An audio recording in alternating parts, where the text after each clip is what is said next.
আসসালামু আলাইকুম। সুপ্রিয় ভাই বোনেরা, উম, আশা করি ভালো আছে। এখন মার্কেটে একটা পতন চলতেছে। এই সময় আসলে মেন্টালি স্টেবল থাকা এবং সঠিক সিদ্ধান্ত নিয়ে বিনিয়োগ করে করতে হবে। এই সময় আসলে কারেকশনের শেষ দিকে, এই সময় স্টপ লস দ্বারা কোনো ইয়ে নেই। তারপরেও এইটা একটা স্ট্রাকচারের মধ্যে ছিল, স্ট্রাকচার থেকে ব্রেকআউট হয়ে গেছে। সবাই হয়তো অনেক প্যানিক হয়ে গেছে। এইটা হলো প্যানিক সেল হয়েছে। বাট আশার আলো এটাই যে ভলিউমটা কমতেছে। তো দ্যাট মিনস যারা একটু স্মার্ট তারা শেয়ারটা সেল করতে চাচ্ছে না। যদি হাতে কিছু টাকা থাকে হয়তো বা সেটাতে আরো অ্যাভারেজ করার চেষ্টা করতেছে বা বাই করার চেষ্টা করতেছে। তো এই মুহূর্তে আসলে স্টপ লস দেওয়ার কিছুই নেই। বাজার হয়তো বা বেশি কারেকশন হবে না বা হবে যেটাই হোক আসলে যারা বড় কাটিয়ে তারাও তো লসে আছে। তো তারা হয়তো বা কিছু অ্যাভারেজ করতেছে। আর আমরা আমাদের মতন যারা ছোট বিনিয়োগকারী তারা তো আসলে কিছুই করার নেই। যারা এই লেভেলে আমরা স্টপ লস দিয়ে ক্যাশ রাখতে পারছি তারা তো ভালো। এই লেভেলে আর এখন তো আসলে কিছু করার নেই। হয়তো বা এখান থেকে ঘুরে দাঁড়াবে। আর জানি না ডিএসসি বা যারা এরা পরিচালনা করতেছে তারা কি করতেছে। আমার কাছে তাদেরকে কোনো বিবেকহীন মানুষ মনে হচ্ছে না, যোগ্য মানুষ মনে হচ্ছে না। কারণ একটা যোগ্য মানুষ, বিবেক আলা মানুষ বাজারে এত একটা পতন হচ্ছে, তারা চুপচাপ বসে আছে। ইনভেস্টররা, যারা প্রাতিষ্ঠানিক ইনভেস্টররা, আইসিবি, বিশেষ করে আইসিবি বিশেষ ভূমিকা রাখা দরকার। যখন মার্কেট কারেকশন হয় তখন আইসিবি কে সাপোর্ট দিতে হবে, প্রাতিষ্ঠানিক বিনিয়োগকারীদেরকে সাপোর্ট দিতে হবে। তারা এই সময় সাপোর্ট দিচ্ছে না। সাপোর্ট দিলে এত লো ভলিউম হতো না আর এত লম্বা কারেকশন হতো না। এখন যদি যারা মার্জিন লোন নিয়ে আছেন তারা হয়তো কিছু কিছু করতে পারবে না। তো ক্ষুদ্র বিনিয়োগকারী যারা আছে তাদের আমার পক্ষ থেকে এটাই রিকোয়েস্ট, কখনোই মার্জিন লোন নেবেন না। শেয়ার মার্কেটে এমনিই ঝুঁকিপূর্ণ। মার্জিন লোন নেওয়া মানে আপনার পুরাটা টাকাটাই নষ্ট হয়ে যাবে। এটা বাংলাদেশ শেয়ার মার্কেট, এটা আসলে পৃথিবীর অন্য কোনো শেয়ার মার্কেট না। এটা ইন্ডিয়ান শেয়ার মার্কেট না বা পাকিস্তানি শেয়ার মার্কেট না, শ্রীলঙ্কান শেয়ার মার্কেট না। এটা বাংলাদেশ শেয়ার মার্কেট। এখানে ইনভেস্ট অন্যান্য শেয়ার মার্কেটের চেয়ে বেশি। এখানে একটা শেয়ার 200 টাকা থেকে 8 টাকা চলে আসে। এটা ইন্ডিয়ান মার্কেটে কখনই সম্ভব না। 200 টাকার শেয়ার 8 টাকা আসবে। ওই প্রতিষ্ঠানের সবাই হলো নাকি তেল দিয়ে ভরে, এটা হয় না। হ্যাঁ, কারেকশন হতে হবে। 200 টাকার শেয়ার 150 টাকা আসবে, তখন হলো অপরচুনিটি থাকবে আরো কেনার, যে ওটা আবার 250 টাকা যাবে। হয়তো আপনি 6 মাস ওই শেয়ারটাকে ধরে রাখবেন। বাংলাদেশে 200 টাকা আসবে, 8 টাকা আসবে, কয়েকদিন পরে দেউলিয়া হয়ে চলে যাবে। আর যারা পরিচালক ছিল তারা এবং ডিএসসি এবং নিয়ন্ত্রণ সংস্থা যারা, সবাই বড়লোক হয়ে গেছে। কারণ সবাই তো টাকার ভাগ পাইছে। আমি আপনি সবাই লুজার। তো যখনই যে শেয়ার কিনবেন আসলে দেখে শুনে কোন কোম্পানিটা হচ্ছে আসলে ভালো, ফান্ডামেন্টালি ভালো, সেই শেয়ার কিনবেন। তো অ্যাটলিস্ট কোম্পানিটা দেউলিয়া হবে না, আপনার টাকাটা সেফ থাকবে। তো এইটাই আপনাদের প্রতি আমার মেসেজ। আর কিছু স্টক নিয়ে আমি দেখেছি যেগুলো আরএসআই 30 নিচে আছে। আরএসআই 30 নিচে যে স্টকগুলো আছে এখন, যেগুলো ভালো কোম্পানি, প্রথমে যেমন এসিআই, এটা একটা ভালো কোম্পানি, আরএসআই 30 নিচে আছে। তো এটা দেখতে পারেন। আরএসআই 30 নিচে আমার কাছে এর মধ্যে এক্সাম্পলের দাম বেশি, সেগুলোর দাম কম। যেমন এটা নেট একটা আমার ফিড আছে আরএসআই 30 নিচে। আহ, এইটা FS, আহ, নোডের দিকে এইটা আছে। আহ, অ্যারামিক্স লিমিটেড, এটা এদের ইপিএস গুলো 3 তিনটা ইপিএস ভালো আছে। তো এটা একটা আছে।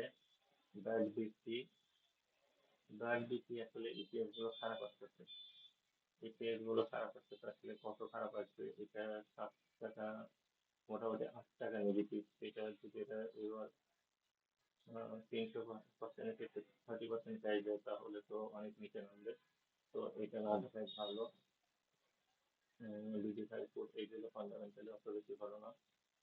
বেস্ট হোল্ডিং এ একটা খারাপ নিউজ আছে, তো বেস্ট হোল্ডিং থেকে দূরে থাকে। বিএসআর স্টিল দেখি, বিএসআর স্টিল সোসাইটি, এটা ভালো কোম্পানি, ফান্ডামেন্টালি ভালো। এটা এটাও দেখতে পারেন বিএসআর স্টিল। অথবা এই লেভেলে একটা সাপোর্ট ইয়ে করবে, যে আজকে যে লোয়ার লো আছে, এই দেখেন এখানে একটা সাপোর্ট আছে, এখান থেকে রেসপেক্ট করে সে ইয়ে করছে, যদি এখান থেকে সে ঘুরে যায় তাহলে সে ভালো ইয়ে হবে। যদিও হিউজ একটা সেল প্রেশার ছিল, যে লাস্ট মান্থ থেকে বাই প্রেশার ক্রিয়েট হয়েছে। প্রপারটেক, তারপরে এটা বটম লেভেলে আছে, দেখতে পারে। তো অনেকগুলো শেয়ারই আগের 30 নিচে এখন, যেহেতু বাজার কারেকশন আছে। ইফার অটো আছে, এডিএস, ইফার অটোতে লোন লেভেল আছে, তারপরে কেডিএস আছে। এটা একটা ফান্ডামেন্টালি ভালো স্ট্রং শেয়ার, এটা দেখতে পারেন।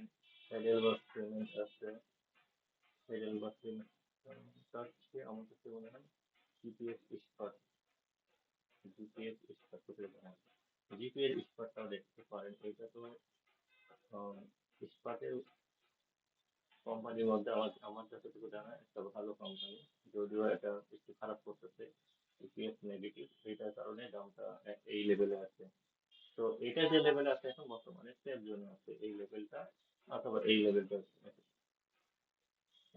16, এই লেভেলটা সে বাই করতে পারে। তো বেশি দূরে নেই।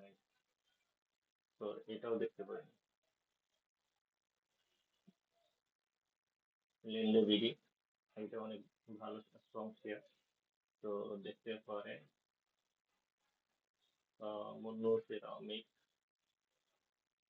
মুন্নুর সেরামিক, দেখেন এখান থেকে আসছেন, আবার ডাবল বটন ক্রিয়েট করার চেষ্টা করছে। যদি এখান থেকে ঘুরে যায়, তো এখান থেকে যদি সাপোর্ট নিয়ে ঘুরে যায় তাহলে বাই করতে পারেন, স্লোলি বাই করতে পারেন, 500 করে, 8,000 করে।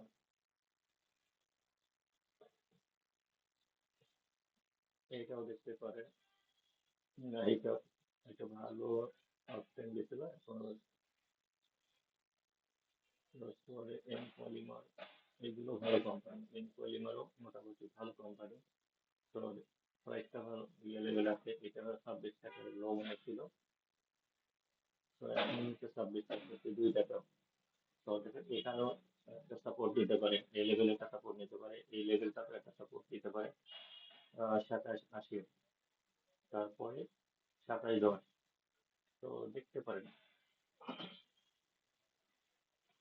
এই পাওয়ার গ্রিড, পাওয়ার সেক্টরের মধ্যে আমার কাছে পাওয়ার গ্রিডটা হচ্ছে সবচেয়ে ভালো কোম্পানি। কিন্তু এটা কেন যে ইপিএস খারাপ আসতেছে আমার কোনো মানে সাধারণ জ্ঞানে আমি বুঝতে পারতেছি না।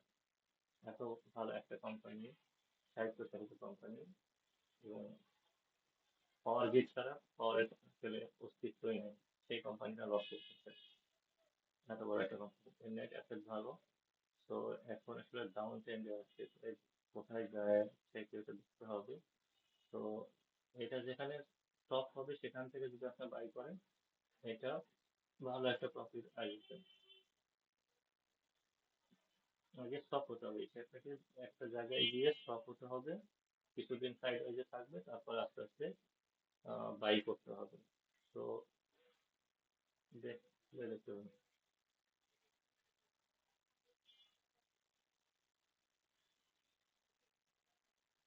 দেখেন রেনেটা, রেনেটার মতন কোম্পানি, সেটাও একই অবস্থা। কারণ আমরা আসলে এর দোষ দিলাম, আমরা নিজেরাও আসলে দায়ী এর জন্য। আমরা রেনেটা, পাওয়ার গ্রিড এই কোম্পানিগুলো কিনি না, আমরা কিনি আইএসএল, যেগুলো ডিভিডেন্ড দিবে না, ডিভিডেন্ড দিবে, স্টিলের মতন শেয়ারকে। দেখেন এই শেয়ারটা আসলে এত নামার কথা না। কিন্তু নামতেছে। নেট অ্যাসেট ভালো, এবং ওষুধ কোম্পানির মধ্যে সবচেয়ে ভালো কোম্পানি মোটামুটি রেনেটা। তো এই শেয়ারটা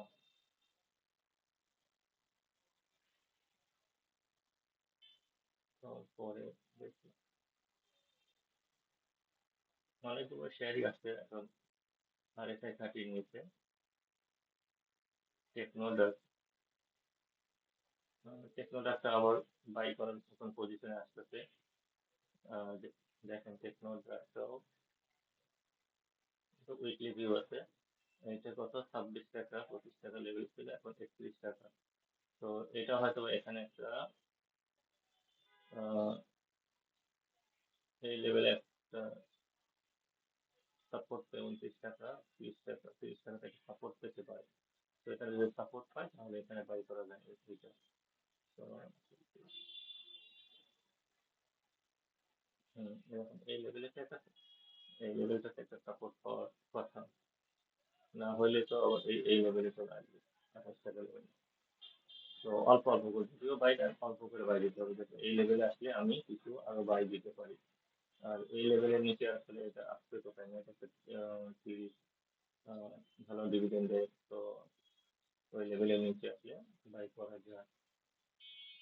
অল্টন, অল্টনটাও তো ভালো হতে পারে।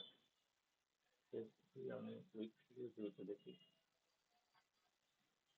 হুম, এটা দেখেন এখানে ডাবল বটম তৈরি করার চেষ্টা করতেছে, এখান থেকে হয়তো বা আপ ট্রেন্ডে যাবে। ডেইলি ভিউতে দেখি, টু ডে ভিউ দেখেন, টু ডে ভিউ, হ্যাঁ এটাতে ক্লিয়ার। তো এখানে 380 টাকা পর্যন্ত আসতে পারে, আবার 20 টাকা পর্যন্ত আসবে, অথবা এই লেভেলের মতন আসতে পারে, সে আবার এখান থেকে ওটা আসছে। এখানে একটা গ্যাপ আপ আসছে, সে এই গ্যাপটা ফিল করবে। তো এটাও দেখতে পারেন। এটা এটা, উম, যেগুলো, এখানে অনেকগুলো শেয়ার দেখেন, অনেকগুলো শেয়ার ফান্ডামেন্টালি অনেক ভালো, সেই শেয়ারগুলো কিনতে পারেন, যেগুলো বটম লেভেলে আছে। তো আবার এটা কিনেন না, আরেক আরেক RSRM স্টিল, এটাও তো RSI 30 নিচে আছে, কিন্তু এইটা কোম্পানিতে বন্ড, এইগুলো তো এগুলো কেনা যাবে না। এটা যতই কম থাকে আর RSI যতই লো থাকে। এটার মধ্যে দেখেন অনেকগুলো শেয়ার যেগুলো ফান্ডামেন্টালি স্ট্রং। তো যেগুলো ফান্ডামেন্টালি স্ট্রং সেইগুলোই বাই করবেন। আর যেগুলো ফান্ডামেন্টালি স্ট্রং সেগুলো কখনোই বাই করবেন না। তো ফান্ডামেন্টালি স্ট্রং শেয়ার বাই করলে যেটা হবে সেটা, তো মার্কেট যখন ভালো হবে আপনার লসটা তাড়াতাড়ি রিকভার হয়ে যাবে। অনেক সময় দেখেন যে ইপিএস খারাপ, ওই সময় শেয়ারটা বাড়তেছে, ওই শেয়ারের দিকে যাবেন না, কখনোই তাকাবেন না। হয়তো আপনি একবার প্রফিট দিবে, 10 বার আপনাকে লস হবে। তো ওই শেয়ারগুলোতে কখনোই যাবে না। হেডেলবার্গ সিমেন্ট, মেঘনা পেট্রোলিয়াম, যমুনা অয়েল, এই শেয়ারগুলো যদি আপনি মানে আপনার প্রাইসে আসে, অনেক সময় কারেকশন হয়, এই শেয়ারগুলো একটা বটম লেভেলে পাবেন, তখন অবশ্যই বাই বাই করবেন। তো আপনাকে শেয়ার খুঁজতে হবে, শেয়ার হান্ট করতে হবে, করে আপনাকে বাই করতে হবে। তো ভিডিওটা অনেক লম্বা হচ্ছে, আর কথা বেশি বাড়াচ্ছি না। আপনারা ভালো থাকেন, সুস্থ থাকেন, আর আমার এই ভিডিওটা যদি আপনার হেল্পফুল হয়, তো আমার এই চ্যানেলটাকে সাবস্ক্রাইব করে রাখবেন এবং শেয়ার করবেন, আহ, যাতে আমি আরো উৎসাহ পাই এবং আরো সুন্দর সুন্দর ভিডিও আপনাকে উপহার দিতে পারি। ভালো থাকেন, সুস্থ থাকেন, এই তো, আল্লাহ হাফেজ।